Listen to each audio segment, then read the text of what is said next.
Choosing the right price for your product is something that a lot of brand founders get hung up on. Price too high and you might not get enough sales. Price too low and you might not make enough profit. Most brand founders would love to think that their product can command a premium price point, but it can be tough to find that sweet spot that balances realism and profitability. In reality, effective pricing is a mix of art and science, so it does benefit from having some experience. But there do exist certain frameworks around the concept of pricing. So in this video, we're going to cover the 10 pricing tactics that can help you outmaneuver the competition. Now the first one is the simplest, but probably also the most important.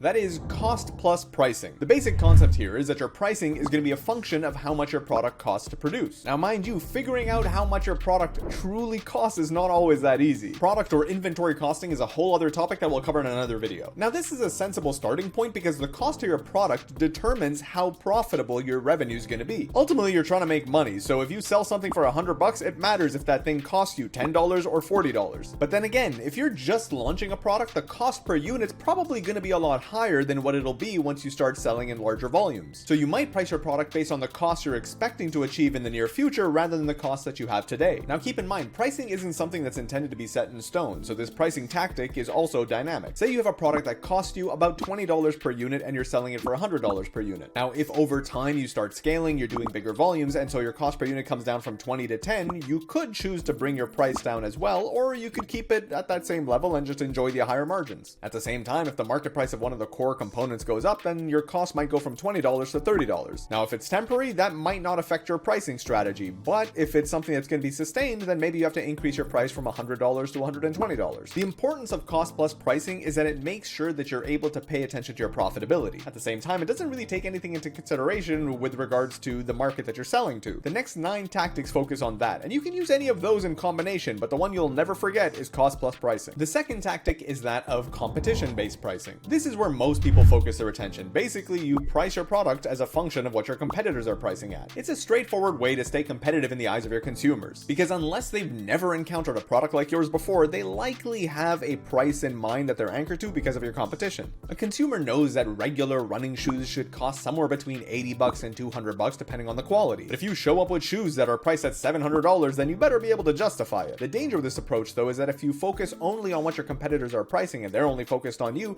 then you guys might get into a price war. Each of you will lower your prices to beat the other, and that can lead to razor thin margins. So you should counteract that by allowing for as many points of differentiation as possible, so it makes it harder to compare your products head to head. The third tactic is that of value-based pricing. This tactic is more focused on positioning, and it's based on putting your product in front of the audience that is going to get the most value out of it. Now this is usually more common in services, but it's relevant to product as well. For example, a high quality microphone will have a better ROI for a singer than for me doing Zoom calls. In a sense, this is similar to competitive pricing, but it's about picking the right competitors to position yourself against. That's why a nearly identical product can skyrocket in price, because it's the version for weddings. Establishing the value is obviously not easy, and it includes great branding and a strong reputation, but it's good to keep in mind when you're positioning your product to think of who are the people that are going to benefit the most from it and therefore be willing to pay the most. The fourth one is interesting. This is psychological pricing. This has a lot of depth to it, but essentially it comes down to the context in which your pricing will be viewed. Now there's a lot of tactics that fall within this category, like charm pricing or scarcity or anchoring,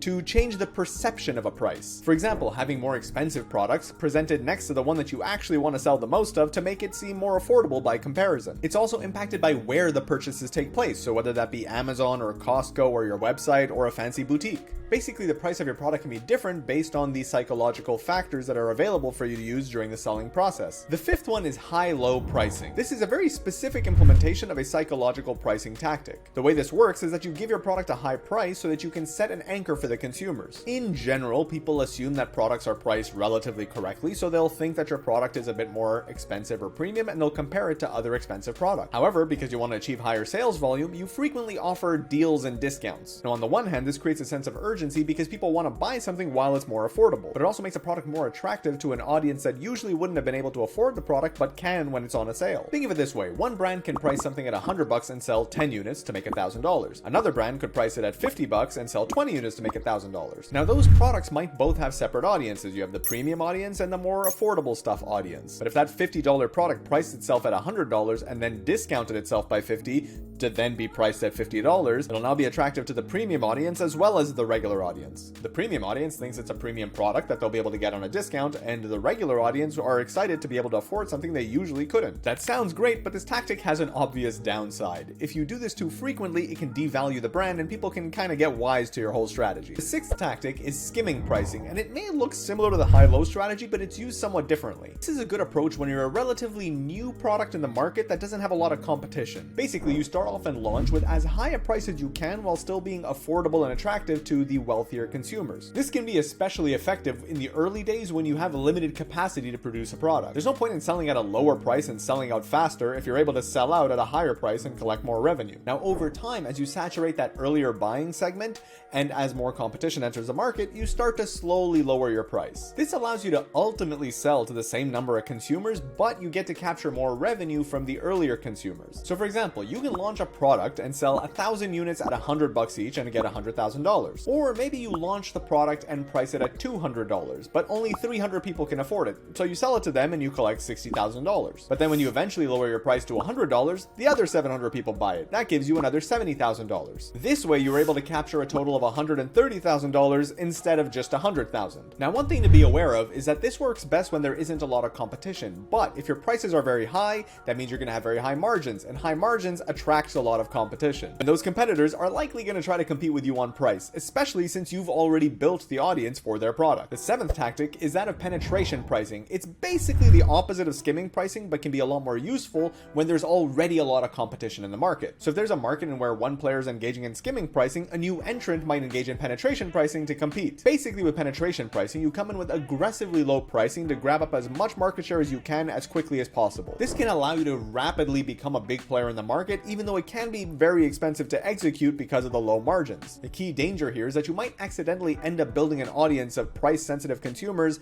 and position your brand as a cheaper one. So then when you later on try to increase your prices to what they should have been, you might end up losing your price-sensitive consumers while also not being attractive to the wealthier ones. And on top of that, if this strategy doesn't work, then you might have invested a lot of cash to subsidize poor margins for no gain. This is kind of the tactic that Temu was deploying. They aggressively subsidized their prices to make them look super low so that they could acquire a massive amount of market share really quickly. While that did get them a lot of customers, at least at this point, it remains to be seen whether or not that's going to work out. The eighth tactic is that of loss leader pricing. It has some similarities to penetration pricing, but it's applied a bit differently. Instead of pricing your products lower and then raising them after you've acquired market share, you have some products whose job it is to acquire customers and other products whose job it is to make the profit. In other words, you'll have some products that you'll put at very low margins, sometimes even at a loss, just so that you can acquire the customer. You then sell them on your core products because those are the ones that'll actually make your profits. The classic example of this is printers that were sold extremely cheaply because the companies knew that everybody who buys a printer will eventually need ink, and ink is where they made a lot of profit. Now, the major risk here is if you're unable to convert those initial customers into customers of your core profit products. You'll essentially have lost money on a first sale with no upside on the back end. So it's best to make sure that the loss leader product and the core money-making product are closely related. For example, selling someone suspenders and then trying to sell them socks may not be that much of a hit, but if you sell them a tie and then try to sell them a tie clip, that could work. The ninth tactic is pretty straightforward, and it's that of bundle pricing. It's a simple approach where you encourage higher basket volumes by offering more attractive pricing if people buy more items. It is a form of volume discount, but it can be used more strategically to get people to try different products. For example, you can give a discount if a person buys 3 buckets of whey protein instead of 1 bucket of whey protein, but you can also offer a discount if a consumer buys creatine and pre-workout at the same time as whey. This will get some people to buy products they otherwise wouldn't have, which might make them consumers of those products long term. And the 10th pricing tactic is that of dynamic pricing. Dynamic pricing is very challenging to execute because it involves constantly changing your pricing based on external factors and shifting market demand. The benefit of this is that it can maximize your revenue because prices will increase when there's either a higher willingness to pay or you have less amount of stuff to sell. The downside is that it's usually a pretty unpleasant experience for the consumer. On top of that, it's very difficult to actually do well because of the amount of data that you have to process to be able to do so effectively. One of the most common places that you'll encounter dynamic pricing is with airline tickets. The prices for the same seats on the same dates are going to be constantly changing depending on what day you look. This method allows airlines to optimize for revenue to get the most that they can, but it's not really a great solution for somebody selling baseball caps. So those are 10 of the most valuable tactics in pricing, and even if you don't use all of them, understanding them is very helpful for you to devise your pricing strategy. Ultimately, the hope is that these frameworks help you think with a little bit more sophistication about pricing beyond just, well, that guy's pricing at $70, bucks, so I'll price at 65. But like I said, pricing is ultimately art and science, so even though these tactics are very helpful to understand, it still takes some experience to execute them well. So if you have any questions, feel free to reach out. But other than that, I hope that was helpful, and I'll see you in the next video.